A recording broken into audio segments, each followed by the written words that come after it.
time is 9:34 a.m., May 5th, 1961, Cape Canaveral, Florida.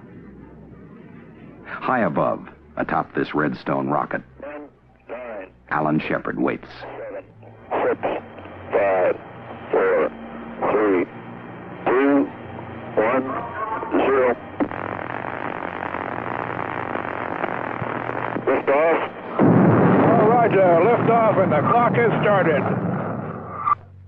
Yes, the clock had started, not only on this nation's first manned flight into space, but it had started on a new age in manned space exploration.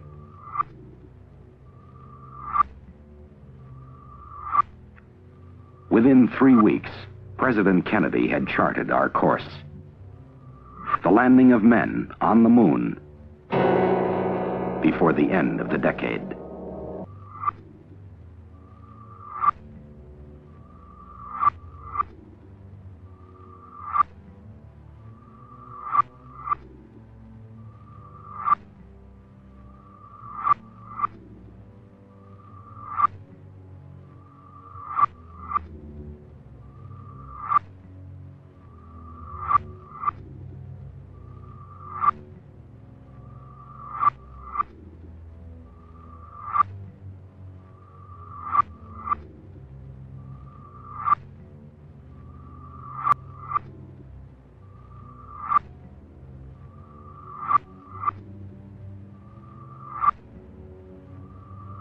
This is the moon, man's first stop on his way to explore our solar system.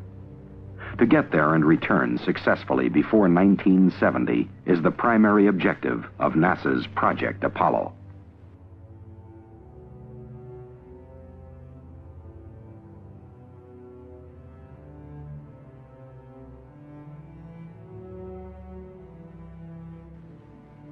A project that represents the greatest, most intricate mobilization of government, science, and industry ever attempted outside of war.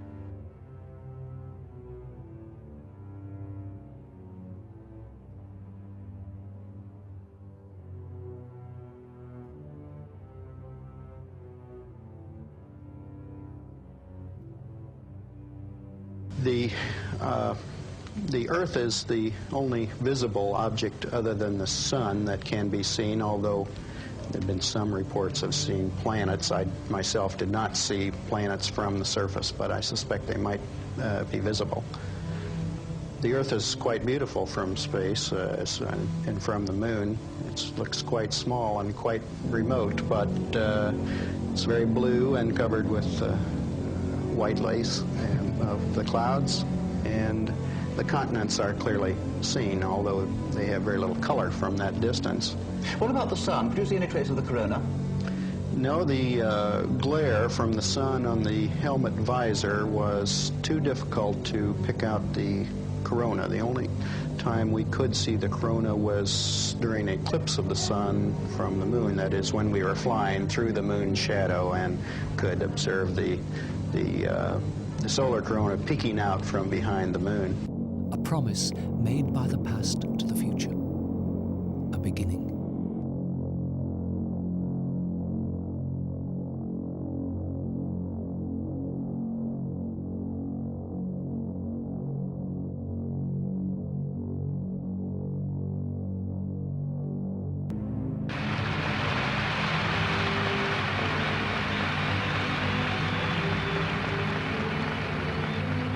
Years ago, great British George Mallory, who was to die on Mount Everest, was asked why did he want to climb it.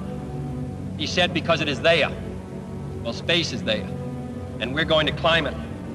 And the moon and the planets are there, and new hopes for knowledge and peace are there. And therefore, as we set sail, we ask God's blessing on the most hazardous and dangerous and greatest adventure on which man has ever embarked. For we meet in an hour of change and challenge, in a decade of hope and fear, in an age of both knowledge and ignorance. The greater our knowledge increases, the greater our ignorance unfolds. No man can fully grasp how far and how fast we have come. But condense, if you will, the 50,000 years of man's recorded history in a time span of but a half a century. Stated in these terms, we know very little about the first 40 years, except at the end of them, advanced man had learned to use the skins of animals to cover them. Then about 10 years ago, under this standard, man emerged from his caves to construct other kinds of shelter. Only 5 years ago, man learned to write and use a cart with wheels. Christianity began less than 2 years ago. The printing press came this year. And then less than 2 months ago, during this whole 50-year span of human history, the steam engine provided a new source of power. Newton explored the meaning of gravity. Last month, electric lights and telephones and automobiles and airplanes became available. Only last week did we develop penicillin and television and nuclear power.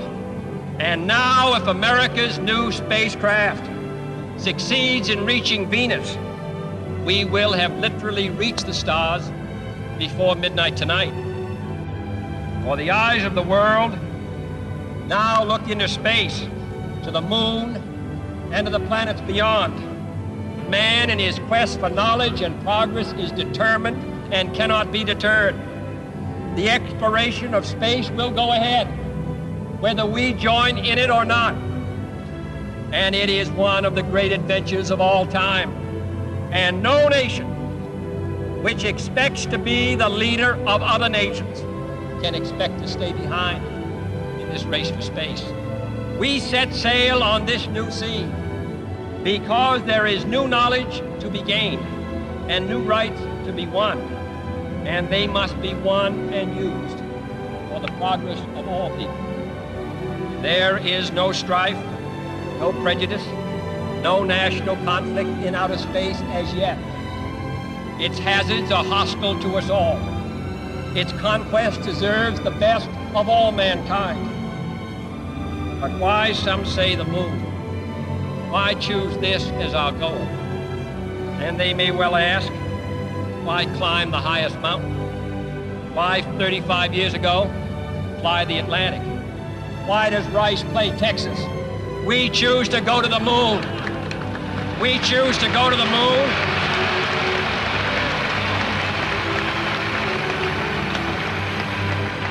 We choose to go to the moon in this decade and do the other things, not because they are easy, but because they are hard.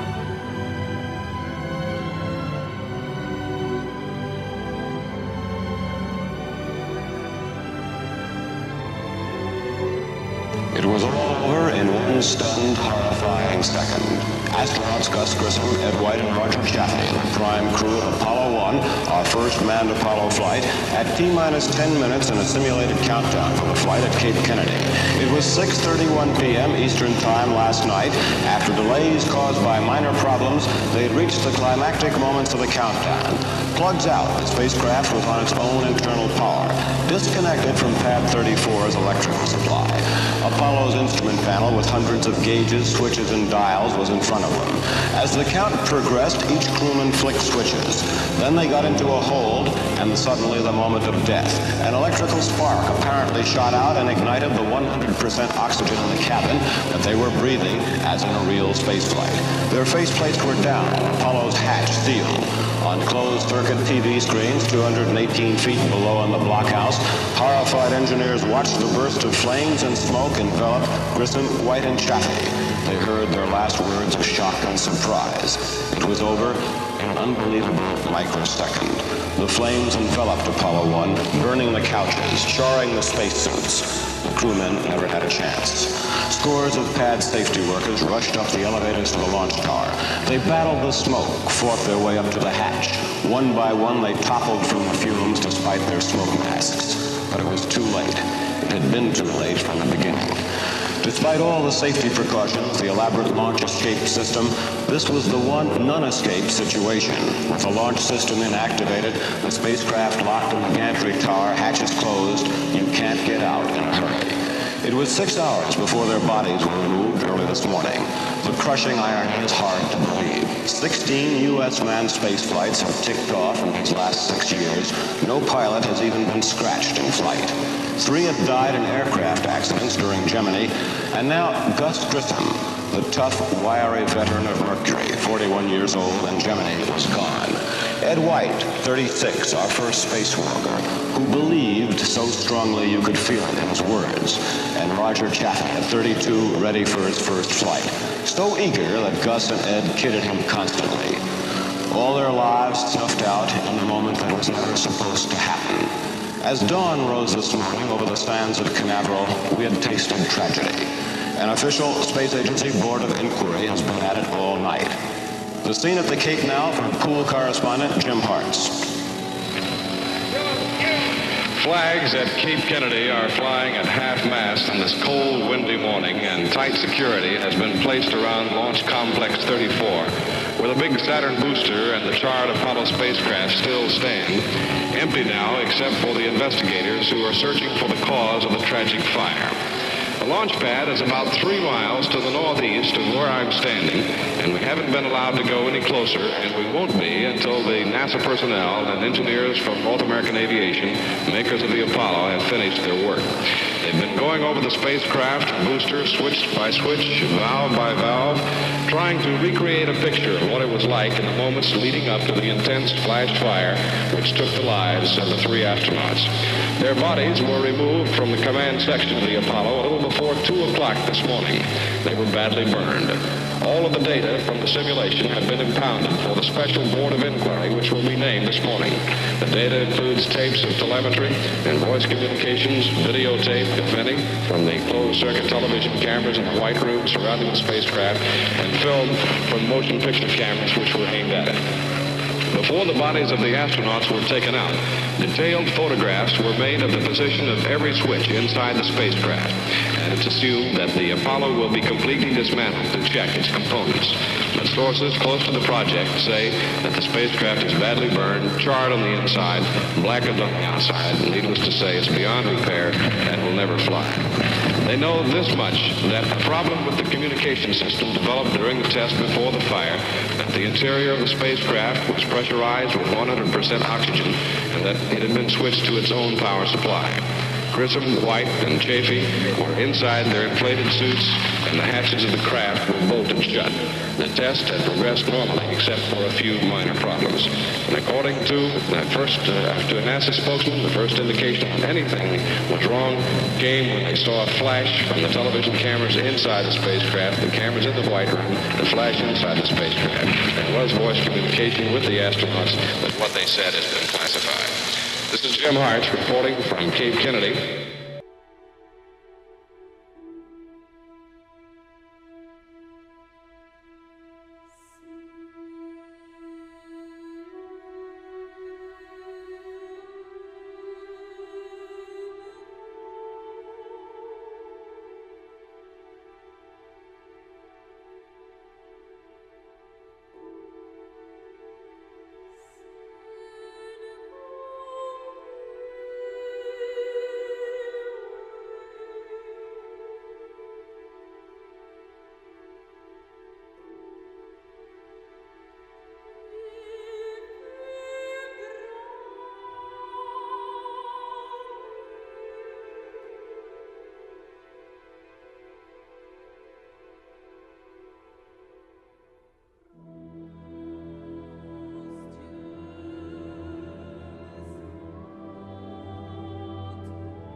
It's good to see you.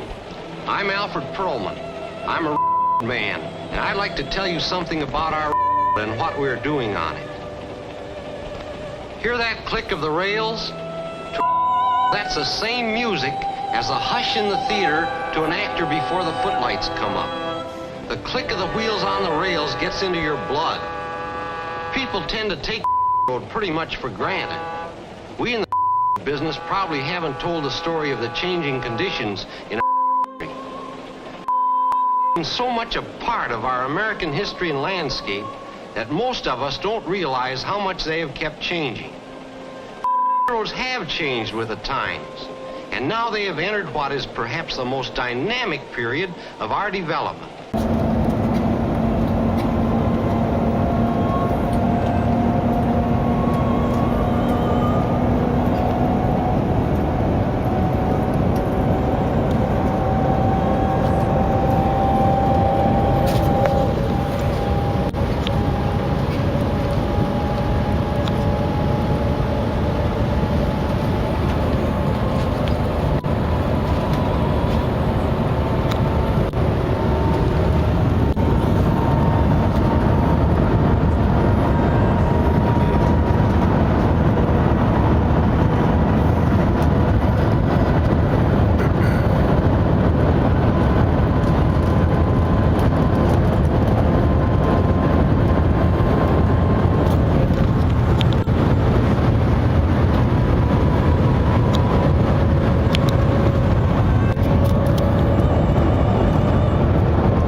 Any ballistic missile which can carry a nuclear warhead on an intercontinental range can carry in its nose instead a few instruments on a trip to the moon. The choices between a new, undreamed of horizon and universal destruction.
Apollo. Saturn Launch Control, we passed the 6-minute mark in our countdown for Apollo 11, the flight to land the first men on the moon. We're on time at the present time for our planned liftoff of 32 minutes past the hour.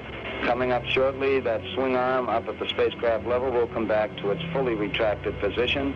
This should occur at the 5-minute mark in the count. The swing arm now coming back as our countdown continues. Skip Chauvin informing the astronauts that the swing arm now coming back. 4 minutes and counting, we are go for Apollo 11. We'll be coming up in the automatic sequence about 10 or 15 seconds from this time. The vehicle starting to pressurize as far as the propellant tanks are concerned, and all is still go as we monitor our status for it. Firing command coming in now. We're on an automatic sequence as the master computer supervises hundreds of events occurring over these last few minutes. 2 minutes, 10 seconds and counting. Oxidizer tanks in the second and third stages now have pressurized. T-minus 1 minute, 35 seconds. The third stage completely pressurized. T-minus 60 seconds and counting. We passed T-minus 60. 55 seconds and counting. Neil Armstrong reported back when he received the good wishes. Thank you very much. We know it will be a good flight. Good luck and Godspeed. 40 seconds away from the Apollo 11 liftoff. All the second stage tanks now pressurized. 35 seconds and counting. We are still go with Apollo 11. 30 seconds and counting. Astronauts report it feels good. T-minus 25 seconds. 20 seconds and counting. T-minus 15 seconds. Guidance is internal. 12, 11, 10, 9. Ignition sequence start. 6, 5.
rituals of initiation of young men in some of the very simple societies are extremely interesting.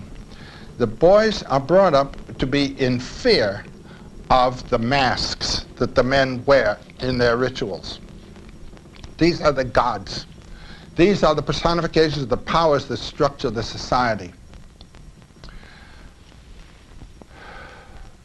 The boy, when he gets to be more than his mother can handle, the men come in with their masks, or whatever their costume is, and they grab the kid, and he thinks he's been taken by the gods. Taken out into the men's ground, and he's beaten up and everything else. But then there, in New Guinea, there's a wonderful, wonderful event where this poor kid has to stand up and fight a man with a mask. I'd say he's fighting the god. The man lets the kid win. Takes the mask off, puts it on the kid. Now the mask is not there defeated and simply said, oh, this is just myth. It said the mask represents the power that is shaping the society and has shaped you, and now you are a representative of that power. That's a big story.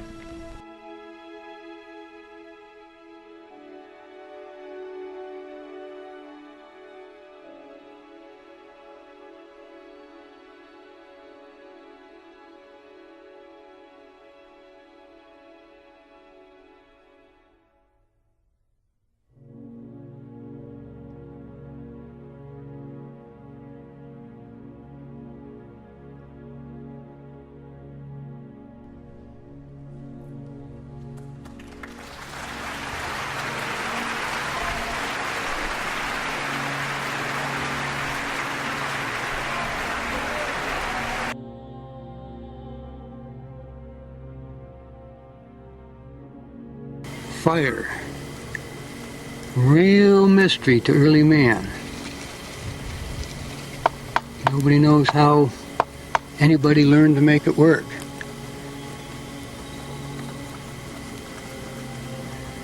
We started with lightning, volcanic action, don't know what. Some people say you can make it by rubbing sticks together.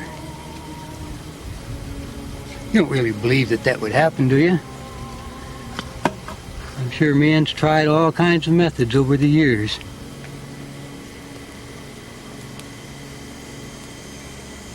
Fires begin when small children play with matches. When we use fire to produce light, all fires depend upon the same principles. In order to learn more about fire, let's study the campfire these boys are building.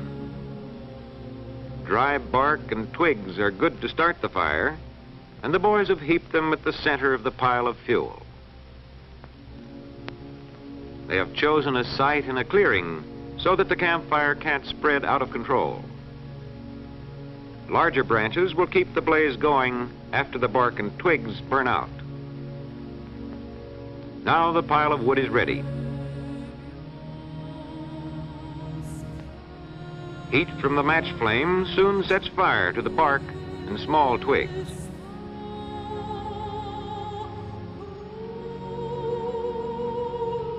In a few seconds, there is enough heat to set fire to the larger twigs.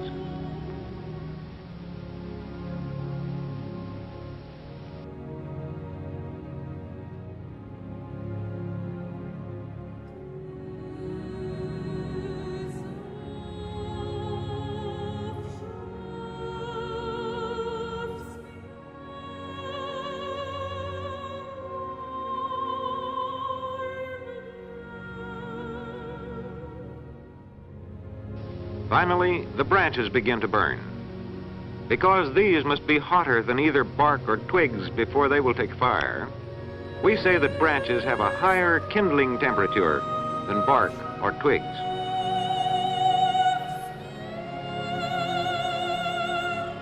The boys want a bigger fire, so they do two things. First, they bring more branches and place them on the burning heap. Also, since they know that the fire will burn faster if the circulation of air increases, one of the boys fans the flame. the branches just added take fire quickly. With the campfire burning well, and with plenty of fuel to keep it going, the boys stretch out to enjoy its cheery warmth. When we watch a fire burning, we must keep in mind that we cannot see all that is actually happening.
We stand ready to share for the benefit of all mankind. As we explore the reaches of space, let us go to the new worlds together, not as new worlds to be conquered, but as a new adventure to be shared. Since the earliest time, man has imagined this moment, the moment when his fellow man would make the first journey to the moon. Now the time had come.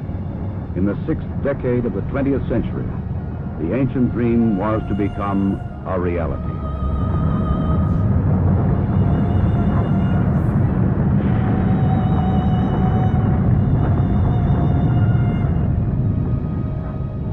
The flight of Apollo 11 was the culmination of many years of planning, working, building, and testing. Thousands of people had contributed toward this day of accomplishment. The great Saturn V rocket and the complex Apollo spacecraft had been assembled together and moved to the launch pad. The equipment and techniques and personnel had been proved in earlier missions, and now they were ready. The astronauts chosen for this mission had flown it many times in ground-based simulators. They had all been in space before. They had trained carefully and well, and now they too were ready. Astronaut Michael Collins would pilot the Apollo Command Module.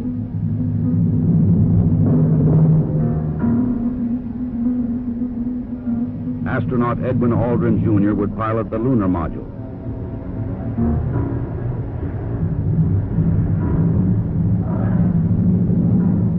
And astronaut Neil Armstrong would serve as mission commander. Armstrong would be the first man to step upon the moon.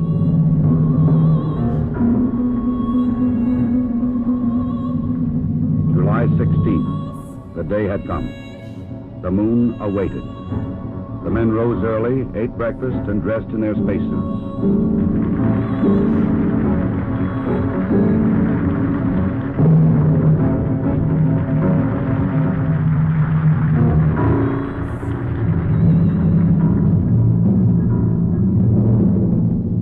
Other astronauts had made this journey to the launch pad, but never with such anticipation. 9:32 a.m., July 16th.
3 hours later, the Apollo command module moves forward to extract the lunar module from the third stage of the launch vehicle. Both are moving at more than 17,000 miles an hour. Docked together, they will sail 250,000 miles across the sea of space and into orbit around the Earth's nearest neighbor. Loud and clear now, Mike, and we understand that you are docked. During the 3-day journey to the moon, the astronauts kept busy. Checklists, navigation and observation, housekeeping.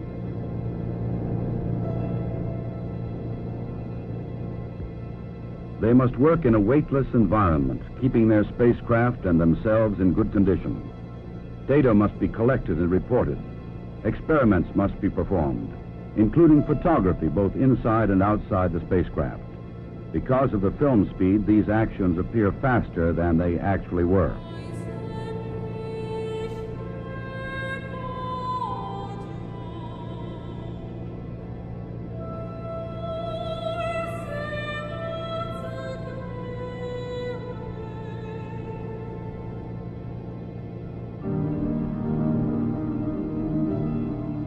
July 19th. Apollo 11 slows down and goes into orbit around the moon. The bright blue planet of Earth now lies 238,000 miles beyond the lunar horizon. Astronauts Armstrong and Aldrin, now in the lunar module, separate from the command module.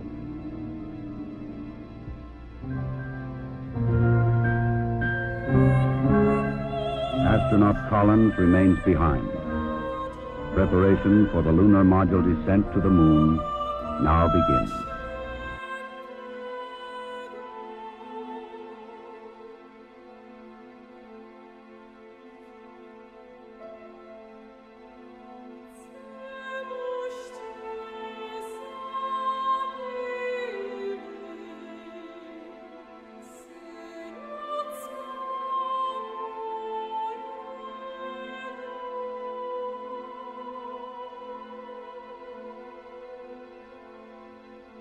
The command module assumes the new name, Columbia.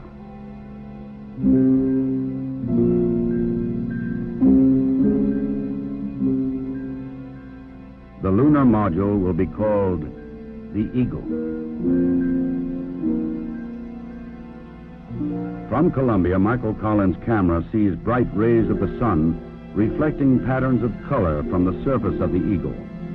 In this strange metallic bird rides the ancient and endless dream of all mankind. The command pilot can see detail which his camera cannot record. The 4 landing pads of the lunar module are fully extended and locked in place. The Eagle is poised and prepared for its descent to the lunar surface.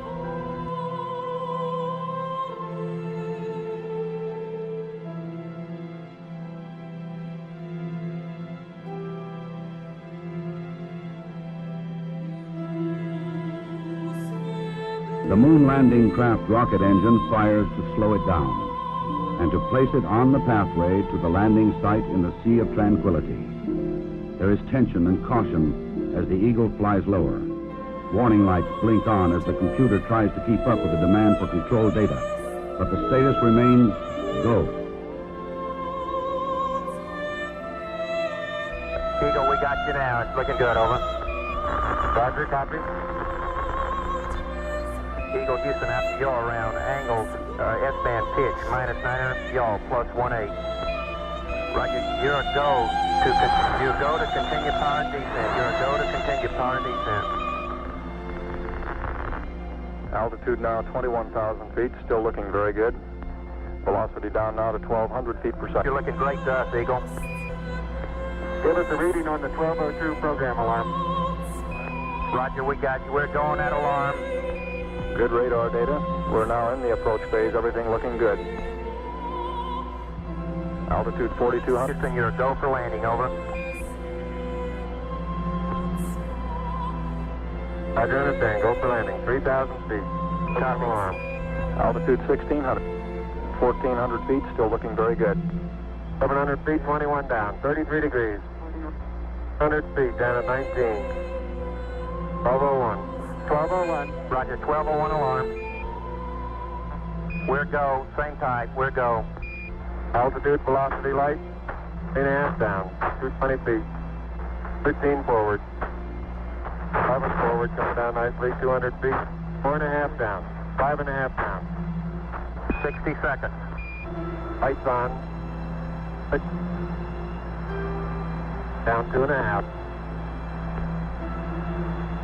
Forward. Forward. Good. 40 feet down, 2.5. Picking up some dust. 4 forward. 4 forward, drifting to the right a little. Good.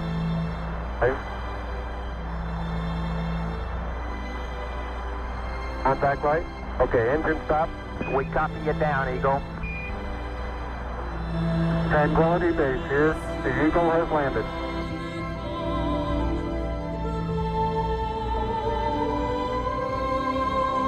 Through the window of the Eagle, Armstrong and Aldrin see what no human eyes have ever seen before.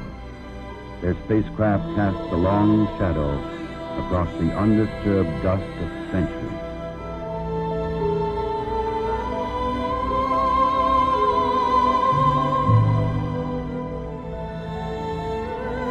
Seven hours after landing, after careful preparations for later ascent were completed, Armstrong opens the Eagle hatch and begins his climb down to the surface.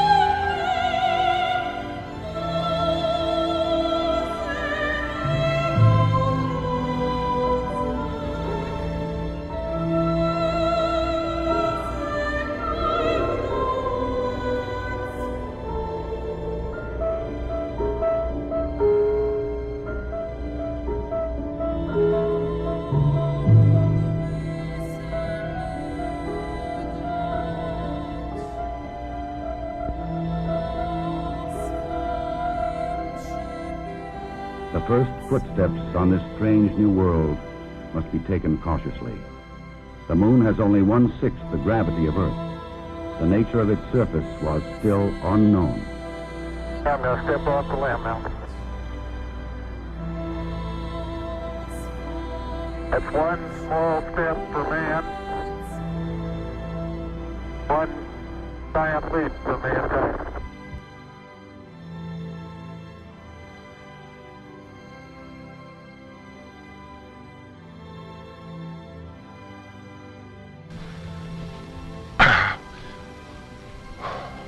Well, the burial isn't as important as the kid thinking he's dead. Again, these bull roarers, you know, the whoo, whoo, whoo, this is the voice of the deity. Again, in New Guinea, there's a ritual where the kid is, his eyes are covered by the initiating man, and the bull roarer comes over and he tells him, now the demon, dragon, grandpa is coming to eat you. Theses are gone. You think you're dead, and bing, you've broken past it.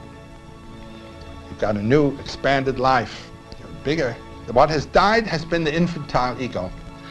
We, until we're pretty well along, 12, 13, 14, are utterly dependent on our parents and on our society.